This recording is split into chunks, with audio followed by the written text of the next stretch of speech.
Good morning everyone out there in YouTube land. My name is Jared. This is my channel Mazda B3K.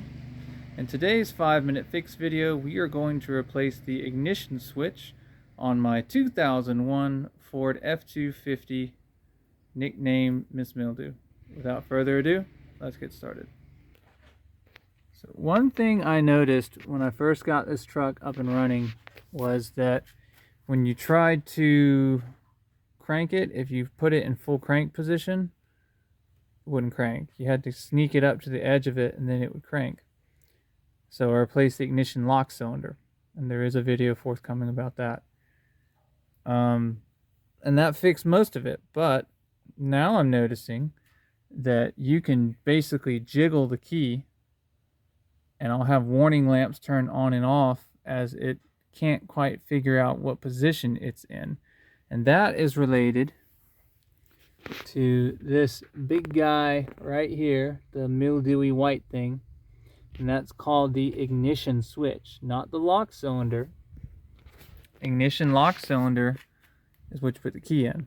That's the ignition switch. So we're going to go ahead and replace that, as I didn't find a lot of videos on how to do it.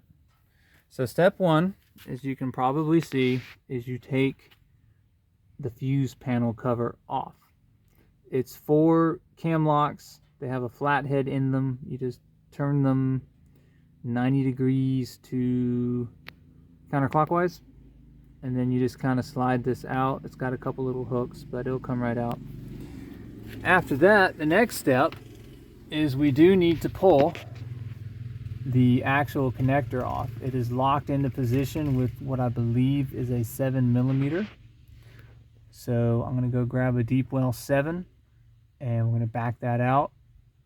And then after that, there's going to be 2 Torx that hold the actual switch in, and we'll pull it out.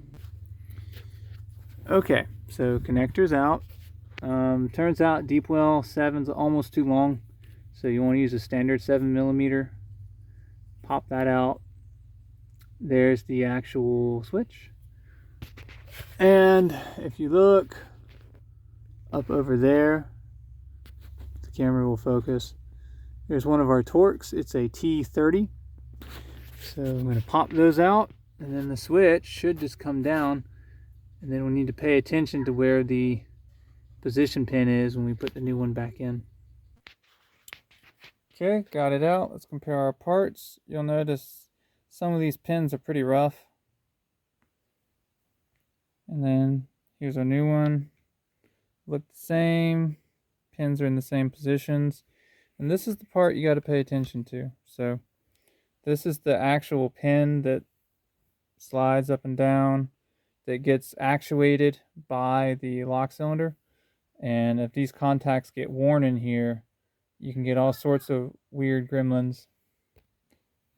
So got the new one here, and you'll see it's not in the same position. We need to make sure that this pin's going to line up with its mate, which should be the actuator rod.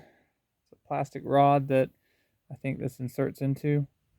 So just keep that in mind when you're going to put this back in. You got to make sure that's in position before you put your Torx screws back in, or you're going to break something.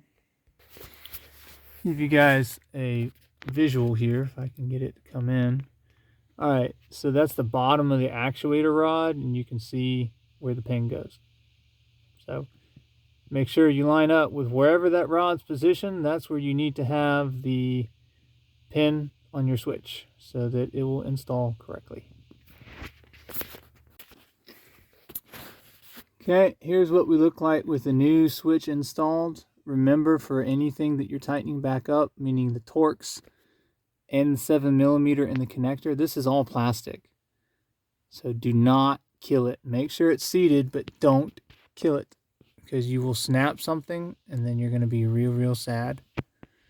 So once all that is done, what is left is to test. So I will go ahead and work the lock cylinder and see if I have more lamps showing up consistently.